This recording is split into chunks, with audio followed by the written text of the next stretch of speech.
whatever happened to connectability?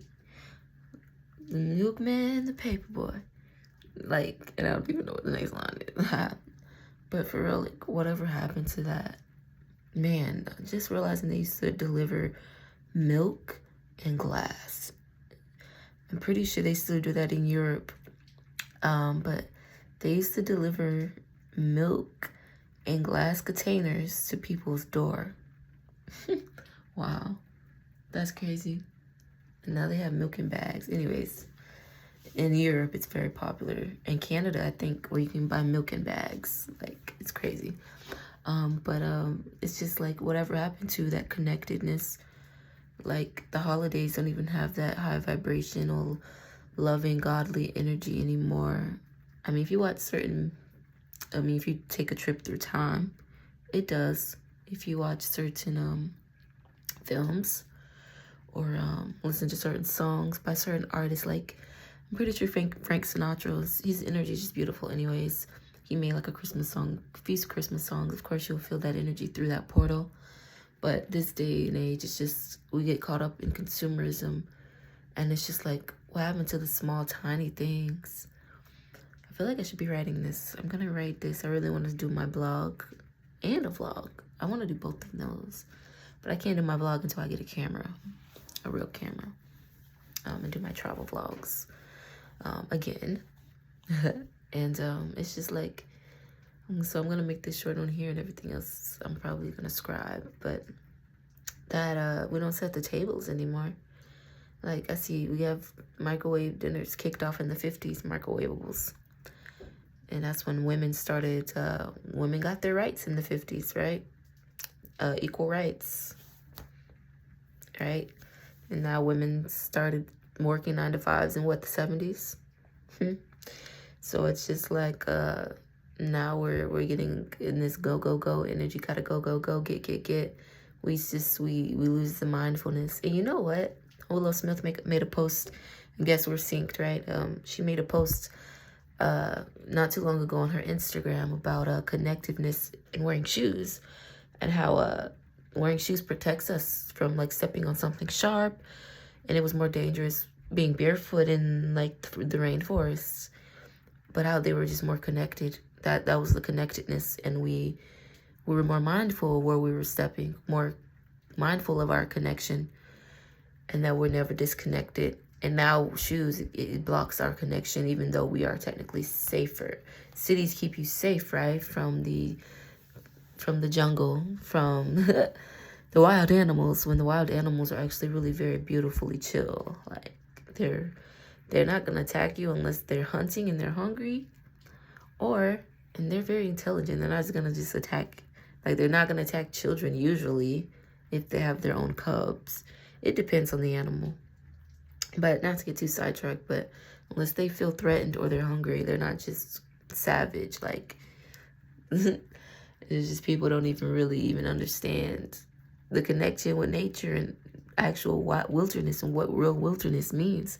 Now we have our wilderness, and it's just like, man, we don't even set the tables no more. What happened to y'all? Go wash up. Mom's cooking, and that's all she does. She's the homemaker, and the husband does his thing. But it's a business that he built, and it was things that's passed down from his father, things that he's building. That's passion. And I'm just thinking of the 50s right now specifically, and just setting the table, and everybody's sitting around the table, and everything, all the big bowls get set on the table, and we pass the bowls around as we all make our plate, and we choose what we want on our plate, and we set the bowls back in the middle, and we hold hands and pray. And there's no phones, there's no television to distract us. And everything was newspaper. Wow, that's crazy. Like, you got to get out and mingle. There was none of this technology. There was freaking landlines. And we would just have to hold hands, and we would just ask each other about our day. How was your day? And we really open up to each other, open up our hearts, and we express what happened to us today. And then bedtime stories. We express what we're wanting to bring forth before we dream. And we talk about our dreams. And it's just like we don't hold that space for each other anymore, and it's a problem. I know. And also, and actually there's tribes that do this. They get up at 4 a.m. and they tell each other about their dreams, and they share their dreams. And if you've seen the OA, you'll see the connectedness between all humans' dreams and how it makes a collective picture, all in a collective God mind. And it's just like holding that space for each other. Just like, what are you dreaming of? What did you dream about last night? I had a dream about da-da-da-da-da with your family or your bestie, you know, people you feel close to, a tribe. We're just holding space. It seems senseless to us now because we get caught up in these big things that are actually not benefiting us on a larger scale, like 9-to-5s, you know, chasing fame, chasing this outwardly, when a lot of these beings serve negative energies that siphon natural organic life force, evil entities that require demonic acts of service, bloodshed of the innocent. These are the things that we're chasing after, to fall up under, to find some sense of security, instead of just surrendering into the faith of God and really connecting into the inner wisdom of our ancestral lineages that are always there to guide us, to just realize that you are everything in the universe, and the universe is everything into you. And I'm not going to get into fractals. That's a whole nother thing. But it's just like things get so giant. And they made I don't know if you've seen Love, Death, and Robots, but they made like this beautiful film about this robot that someone created. And it was just cleaning pools. And the robot started transforming as a journey into self, seeking more wisdom, getting bigger and bigger into it. Whereas this being, it was technically a robot, but you can look at the being. It was dark pigmentation.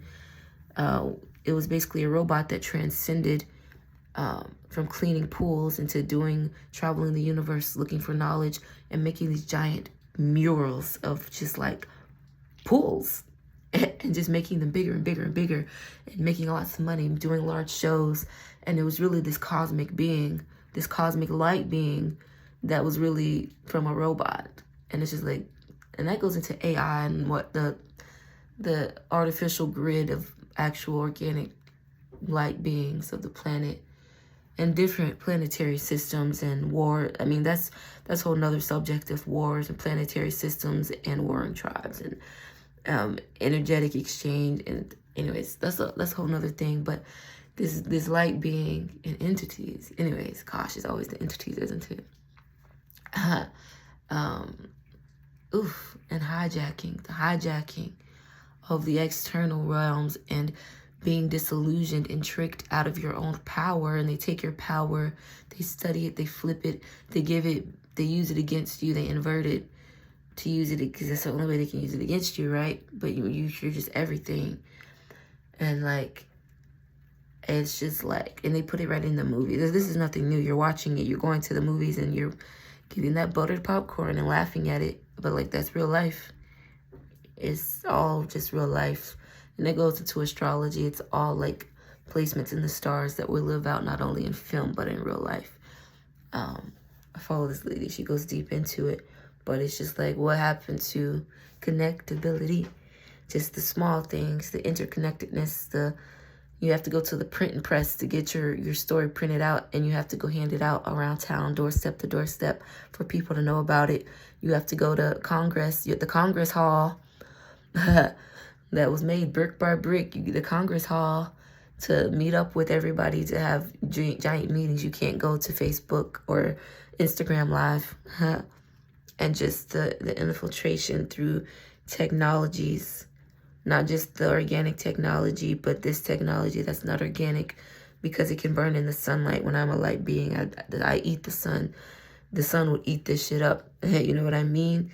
And just like the crystals and just all of it coming from the planet, and the people harvesting it, and it being enslaved by these outternal entities. Like, where are these beings even coming from, to where they hop?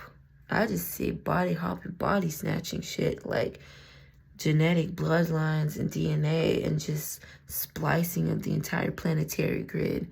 And it's just like, now they're disillusioning you into chasing something that's outside of you, that's big and giant, that when you are just everything and it's inside of you, on some Avatar shit. If you've seen Avatar, The Last Airbender, and just even the blue people too.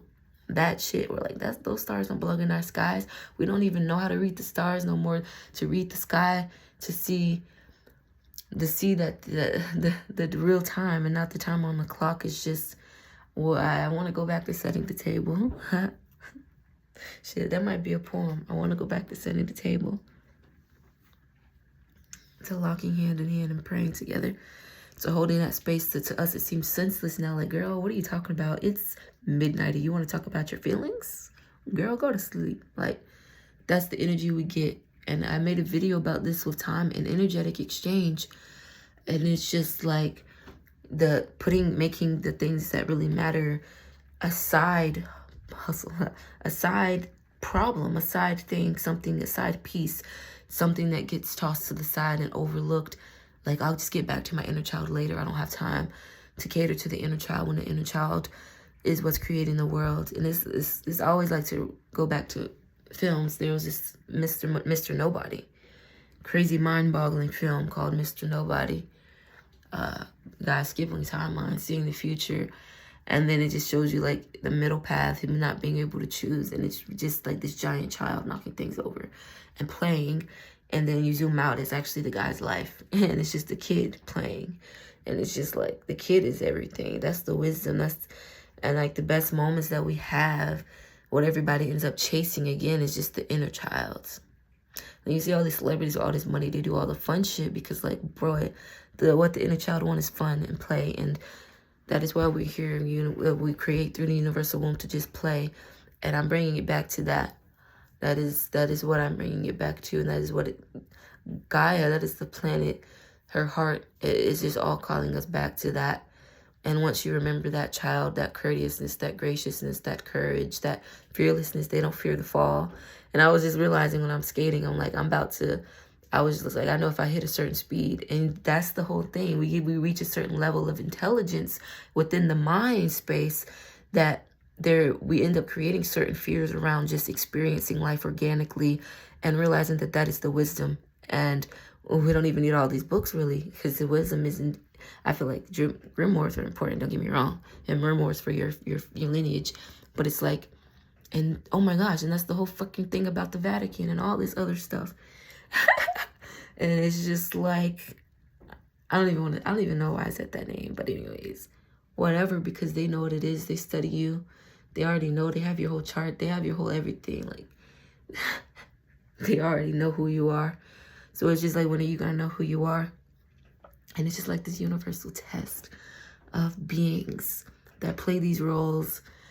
And I try not to get too high. That's why I don't do substance. I got too high. Everything literally felt like a script. Like I was scripting it. And the ego is just this thing you fall into, a consciousness of forgetfulness. Anyways, that's a whole nother thing. And it's just like, man, we have to demand change. We have to really get up and take our power back. We can't expect it to be. It's not going to be handed to you. You take it.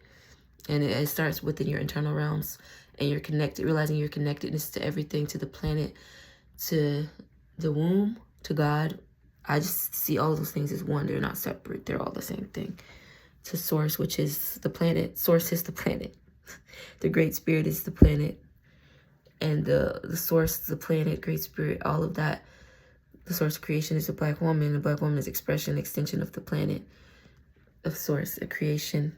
And it's just like, man, how do we get to this state of forgetfulness? I think that at this point, it's time to reel it back in before you lose your arm. You know what I mean? Like, yeah, you're out the window, you're having fun. Oh my gosh, I'm forgetting about what's in the car. I'm having fun. I'm loving the wind. But like at some point, you got to pull back into the car or you might lose a freaking arm. And I think humanity's at that point where you might lose your fucking arm hanging out the window. And just bring you back into the car and realizing your family's in the car and they love you in the car.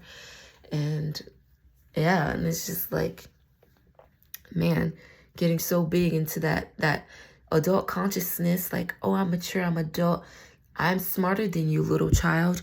It takes me back to Matilda when she had the psychic ability. She could move stuff with her mind. But y'all niggas think that y'all can tell her something because you're big, she's small. But she has the wisdom, that playfulness, that getting, that child, that compassion. And the whole time she could move shit She was moving shit with her mind. You gotta go, you gotta go through all these obstacles to pick it up. But I'm big, you're small. Da da da da da da da. And it's just like I was realizing that as I was skating, I'm like I'm intelligent enough to know that I'm going to fall, and I know that I can't. I'm consciously aware of the cycles that need to be broken, the obstacles that I have to go through to get to that point of breakthrough of learning how to freaking skate. I know that I have to pick up speed to get to like further and learn how to actually skate. They have speed. They're picking up full speed to where they're actually getting from one place to the next. But I know that if I pick up speed, knowing that I'm a newbie, I'm going to fall. And falling is part of the, because it's a balancing act. You're balancing your weight on the skates. If I pick up speed, I'm going to fall. But when the child is learning, the child doesn't have that fear blocking their mind of that higher intelligence, which fear latches onto that higher mind intelligence naturally. Look at the way that we're living on the planet. We're afraid to go outside. Niggas is afraid to go outside and just play in the dirt and just learn and just fall. Like the child's not afraid. That child, that's why it's easy for children to learn how to swim. They're not afraid to drown. They don't know that drowning's a thing. And it's just like we create these things. Oh shit, what if drowning doesn't even exist? I'm using this as a hyperbole. I don't know what. I'm sorry, I'm on 100 right now. I'm using this as like it's not literal, obviously. Like hypothetically speaking, what if drowning is not even a real thing? There is nothing to fear at all. We're just creating the fear within our higher intelligence of a mind. We're so intelligent for our own good. And I feel like this brings it back to that whole Death, Love, and Robots. Such a good show, by the way. It's a series, actually, of just different artists creating different little short films. It's really freaking amazing. And it's all centered around love, death, and robots. And it's really good. And it's bringing back to that one thing with the guy he goes and he's a small little robot cleaning a pool. That's what he was created for, to clean a pool. But he develops his own consciousness and he wants to experience creation. And he has all these questions and wonders about life. He starts traveling galaxies. He starts traveling worlds. And he starts just creating these art pieces to enlighten other people. And he gets very popular. And he started having huge shows that start selling out millions and billions. And he just actually turns into this organic, dark being. Like, he doesn't look like a robot after a while, after ascending. He's just this dark, organic being of light. And then he reached a state of consciousness of just like, man, all that matters is this painting that I've been painting, and I made it as big as I can. There's nothing else. And he reaches this pinpoint of, it's like, I call it the snake eating its tail, of just the bottom and the top being the same. He's just like, he goes back to being the small robot, and he's just content. Instead of being aggravated cleaning the pool, he's very content with cleaning the pool. And I think that's just the story of life, the story from the beginning, and then having the plot and the protagonist, antagonist, and then you finally get to the end of the book and it's complete and it's whole within itself. Like, it was never really anything to change. And that's why it's just like this, why chase anything outside of yourself? Why? And I'm definitely about to go eat because I'm tasting things right now. And man, the interconnectedness. And sometimes this shit actually get kind of scary. I mean, not to promote, like, I don't promote fear, like I have no fear, but some things have you so shook, like seeing your full expansiveness and experiencing certain things to such a large, heightened degree beyond what the masses experience and those around you. It's just, it has you shook, and life will humble you. And like, that's why they say fear God. I understand their mindset now of it to an extent. It's just all about perception. And it's just like bringing it back in is so important. Bring it back to the small things. We all want to feel like that child again. The greatest life, the greatest experience that we had with, well, unless there was abuse and trauma expressions, right? Was just being a child. I'm just looking back to my childhood. And I made my screensaver me as a baby. And I'm just looking at it and I cried. I was getting emotional. Just me as a baby in a fluffy dress. And like I was a princess. And now going through this whole reawakening into a goddess, you know, activating that princess and realizing I was always that. And there's this song that comes to my mind of Jaden Smith and his homies. Now me forgetting their names, child. And his homies. You've always been aware. You've always been aware. Yeah. And it's just like, you've always known. But it was just What is knowingness? You guys, taking it back. That's why I just like off of the internet with these people speaking of intelligence, especially men, because they're usually more logical. This goes beyond Sophia. She goes beyond this logic. It goes beyond this logic. It's just a feeling and knowingness. You know without knowing that you know. And it's just like, that is what it is like being a child. Like Matilda had these abilities, and just being a 6-year-old and really being in tune already organically with the planetary grid and all of the fairies, the fae realm, the etheric and empathetic realms, and just not knowing at all that you know, but you just navigating, you just trust it, you don't have any fear, and that's what keeps you aligned, is just being a child. They go and run without, they actually be having death wishes. Well, because why are you running out into the street? They don't know. They're just running out into the street after the ball. But it's just like they don't know that the car is there. They don't know that the car is going to hit them. And I guess that's where balance comes into play, of balancing the mind, the egoic mind with the actual organic child heart, and how to balance that within creating these new realities, creating these worlds. And that's it. I'm done. That's it. I'm done. Yeah. Stay bodied in your breath and your bliss. And look at this incongruence. I watched all the videos. You see, sometimes no matter how much in life you try, God has set a path to unravel, to show you certain things that you were meant to learn in a certain specific way for your specific path in your journey to align with your actual purpose that you pre-wrote to exist and experience here in this lifetime. And look at me. I watched all the videos. When I tell you, I was wanting to stretch my ears for like a long time. Years ago, I was watching videos back to back, like it's in my history. And then right before I did, I'm like, let me just check to double make sure that I'm good, because I don't want to make any mistakes. I'm using my intelligence. I don't want to make any mistakes at all. That's not how life is. You make mistakes. It gets messy. You fall down like a child. But my higher intelligence mind was like, you know what? I'm not going to make no mistakes. I watched like 7 videos back to back of different people on how to properly stretch your ears, different techniques. And guess what? I had to fuck around and find out. As I'm doing it, I wasn't looking at the side, and I mispenetrated my ear. I accidentally put the big side in instead of the little one. I accidentally forced it, and I was like, you know what? I had to just play around with it myself to learn exactly how to do it, and I learned how to do it for my other ear properly. And so look at my ears. They ended up congruent. I did all that worrying and trying to make it perfect, to make no mistake, and guess what? It ended up incongruent. Yin and yang. That is life. That is the balance of life. Isn't that so poetic? How things just happen like that in your life and you don't even try?